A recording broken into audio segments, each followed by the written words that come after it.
Okay, welcome to this channel. Today we're going to be discussing Section 8, the application, documentation, and the things that would potentially put you at the top of the list. We'll also talk about emergency situations. There are not that many, and those situations that do occur, they're not going to just simply publish it and let everybody know, okay? So before you decide whether or not I'm worthy to give you this information, I'd like you to take a look at a few things. First of all, if you look on the screen, you'll see a web address that's to a little bitty site that I have, okay? It just provides information. It is www.hudhousing.weebly.com, okay? So you should be able to see that. If you actually go to the website, you will see that I provide a different type of information than most people on YouTube. Most people provide tips and tricks and things like that. I don't do any of that. What I do provide are the actual HUD manuals, okay? These are the same manuals they train their people with. So when they determine by their own rules where you're going to end up on the list and what qualifies you to get there, you could see it here. And if you look on the screen, you'll see the contents of all 24 manuals they use, including, the golden egg, which I like to call it. And that's going to be right here, eligibility and denial of assistance, okay? If that doesn't give you a clearer picture, then I would suggest praying to God, because this is, like I said, this is their official manuals, okay? You can also find on my website the official COC manuals, HUD home ownership, application documentation, and a host of other different resources that are direct manuals, okay? This is not tips and tricks from clowns on YouTube, okay? I don't want to get involved in that. I have the largest library out there, and so you can pretty much trust whatever you're reading is going to be pretty much an authority on that particular issue.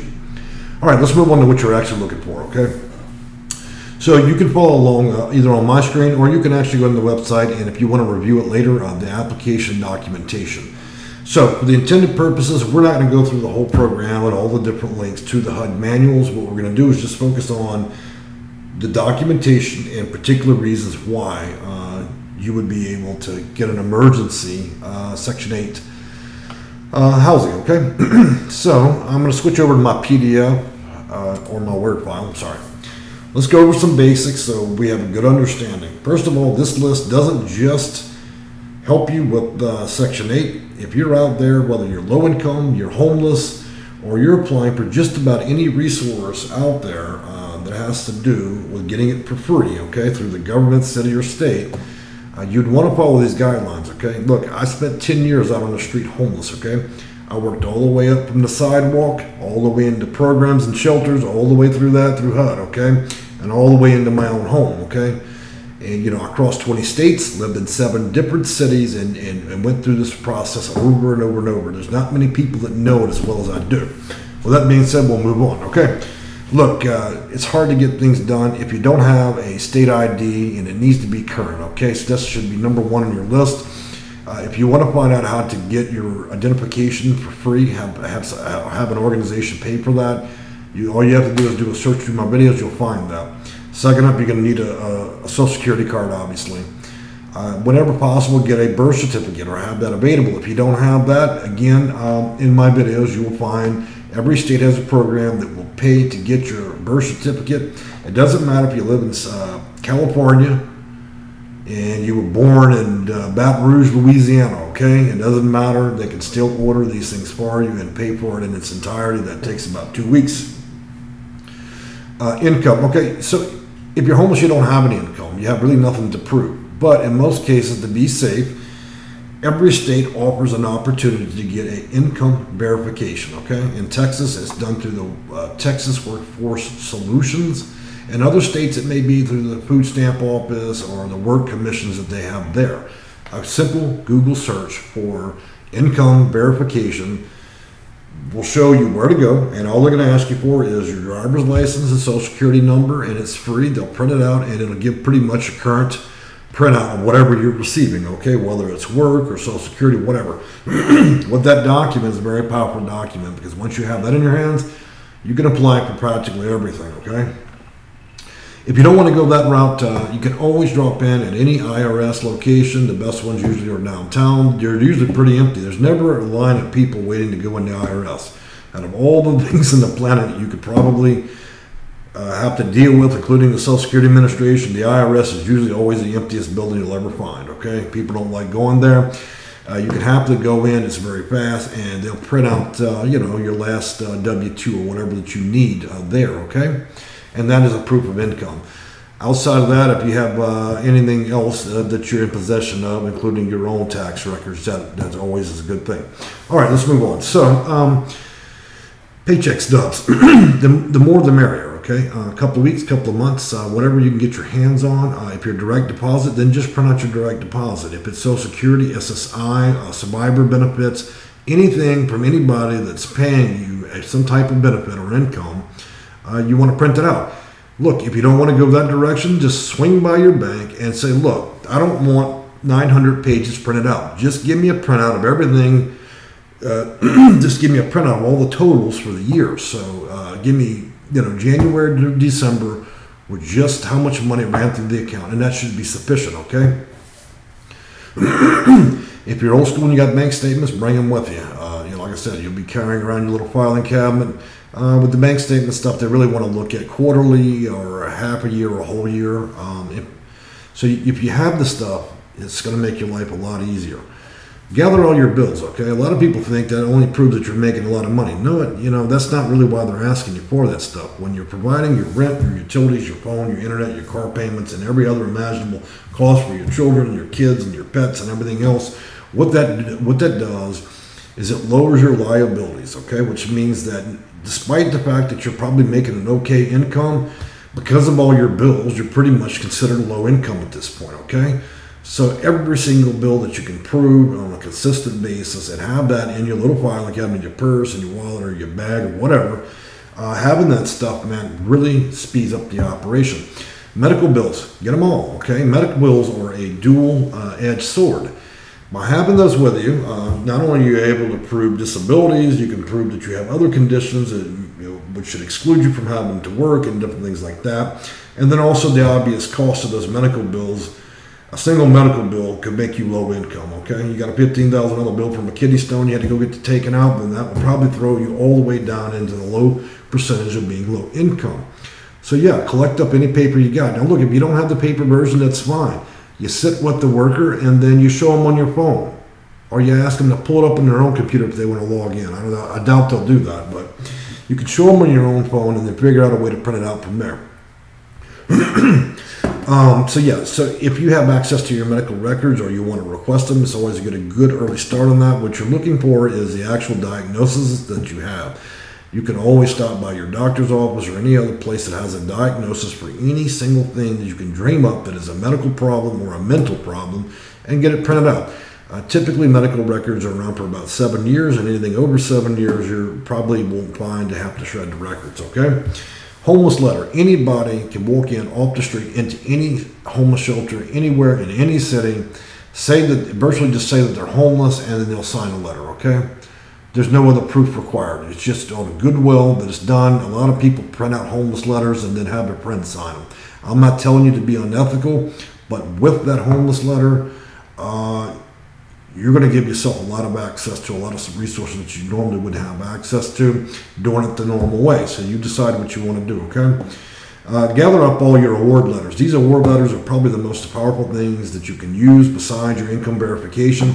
If you've already been approved for SNAP, food stamps, TAP, Social Security, SSI, being a vet, being in HUD housing, public housing, and then the list goes on. If you've been approved for any of these programs and you have an award letter or a letter just saying that you're in that program, it automatically enters you to do other programs. It's like it's like a golden key that gives you access to every other program, okay? That's how people work that system. Once you get in one, it pretty much gives you entitlement to all the rest. Keep every one of those freaking letters, okay, in your purse, in your bag, or in your wallet. Keep all that. DV, police reports, and court paperwork, okay? Any court paperwork you have in relation to somebody abusing you, scaring you, terrorizing you, or whatever it may be, you want those police reports or any court documents. They're not going to just simply go on your own words. So when it comes to these kind of reports, make sure that you keep those things with you. And I'm speaking specifically about the domestic violence end of this. It doesn't matter if you're male or female, straight or gay. That paperwork can definitely help you, okay? And you'll see why in a minute. So all these things, it looks like a lot of paperwork, right? Or you can pull it all up digitally, but having this row of documents right here is going to make you do something. So if you have 100 people in a room applying for these particular services, you would be the one person that'll walk out in 30 minutes successful. The other 99 people will continue to make trips back and forth in the hope and dream that at some point they'll actually achieve this. So guys, if you don't want to stay, if you want to get tired of getting up at 6 in the morning to be at a building that's not open till 7, standing in long lines, waiting, getting rejected 4 or 5 times for not having your paperwork, sit down, go to my website, pull up this list of stuff, get all that stuff ready to go. That way you can proceed and get approved. With this list right here, if even you only have half of it, you'll pretty much blaze through every kind of resource that's in the city that's being offered. And I do cover a tremendous number of resources for every city that you can apply for, okay?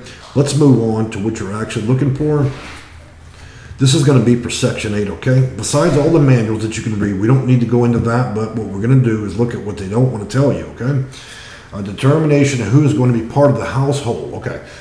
So let me make this very clear. When you apply, you need to make sure that everybody that's going to be in your Section 8 deal needs to be there, okay, and have all their documentation ready, okay, especially if you want this in an emergency.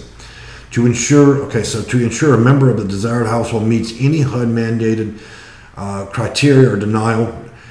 One thing I want to tell you guys, if you've got a criminal record and it involves around drugs or assault, so if you hurt somebody, if you use drugs, or you are a sex offender, your opportunities with HUD and getting emergency service is going to be virtually nothing, okay? They will help sometimes, but in most cases, they will not help you. If you've had a drug offense or a violent offense, I think it's 3 years, okay? Other than that, you're going to find it especially difficult. If you're going to house anybody, say your boyfriend is just fresh out of prison, you're going to have problems. You'll, in fact, probably burn your bridge with HUD. So I'm telling you that do not include sexual offenses, violent offenses, and drug offenses when dealing with HUD, because they're pretty much going to give you a near instant rejection over that, okay? But not in every case, just to be clear. Determination of citizenship. So being a U.S. citizen, or you can be from another country and you're going through a legal process to be in this country, or you could be fleeing from violence in another country, okay? So in those two cases, it's a legal process. If you're illegally here, you don't have a chance in hell in getting HUD housing. And if you do try to come up with fake documentation and everything else, they will simply throw you in a federal prison and then eject you out the country once you've done 10 years, okay? So another thing is, telling you to make sure, look, if you want emergency stuff, you really have got to have all this documentation ready to go. Don't drag this stuff out. There's only a limited number of reserved vouchers that are there. So let's make one thing also very clear. It doesn't matter if there's a waiting list. That has nothing to do with anything. They always keep a reserve of vouchers for special situations, and you'll see that, okay? So it doesn't matter. You can go any day of the year as long as you meet this very small window of what they're looking for. In most cases, they're going to probably want you to go through a social worker or a counselor or have been referred. But in some rare cases, you can go on your own, and if you have the magic paperwork in the right situation on the right day, then you will get the emergency voucher, okay? So it's just how much effort do you really want to put in this. Let's move on. Anybody that's over 18 must have the documentation. Anybody under 18, just have as much paperwork as you possibly can, okay? Now, they're also going to want all your award letters with that, and then if you go down, they're going to want to talk to you. Number 6 is all your assets. They're not joking about this, people. If you have a car note and you try to hide the fact that you own a brand new car or that you have a car note from them, and that you've got $12,000 already invested in that car note, they will freaking find out, okay? They have a lot of ways to do this now. And another piece of advice, guys, if you're applying because you live on a state line and you're trying to work 2 different states, that's the best way to get yourself sent to a federal prison. They will find out, okay? They have people in New York and New Jersey that like to play games with that.